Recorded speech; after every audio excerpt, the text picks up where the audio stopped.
रूपन्देही बाल सुधार गृह र क्षमताभन्दा बढी रहेका बाल सुधार गृहको हकमा चाहिँ सम्बन्धित मन्त्रालयहरूलाई हामीले ध्यानाकर्षण गराउनु पर्छ भन्ने लागेको छ।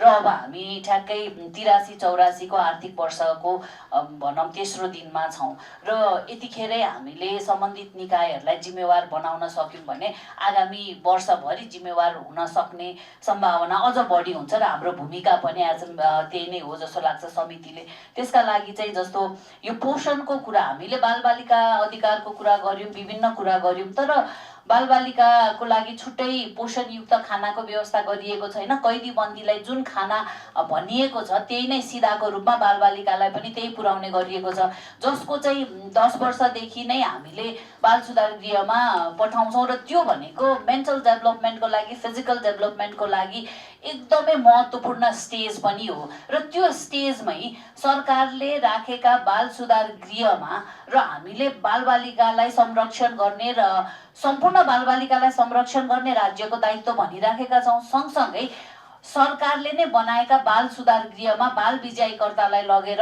उहाँहरूको पोषणको बारेमा चिन्ता गर्ने पनि सरकारकै प्रथम दायित्व हो जस्तो लाग्छ। अलिकति मापदण्ड अनुसार चाहिँ नचलेको रहेछ भन्ने खालको चाहिँ कुरा भइसकेपछि बारम्बार पहिला मन्त्रालय अन्तर्गत पनि पत्रचार गरेको रहेछ। त्यो सँगसँगै पनि छानबिन सँगसँगै पनि अब त्यो बालबालिका विशेष गरी बालबालिकालाई चाहिँ अहिले सुरक्षित ठाउँमा राखौँ भन्ने हिसाबले मात्रै हो। अरू चाहिँ अरू छानबिन प्रक्रिया बिस्तारै भइरहेको छ। हामी चाहिँ पहिला सुधार गर्छौँ, हामी कसरी गर्न सकिन्छ यो छलफल गरेर अलिकति अलिक टाइम लाग्छ यसको लागि चाहिँ। छलफल गरिसकेपछि कसरी सुधार ल्याउन सकिन्छ भनेर चाहिँ फेरि पनि त्यो बच्चाहरूलाई त्यही नै लगेर चाहिँ हामी चाहिँ युटिलाइज गर्छौँ।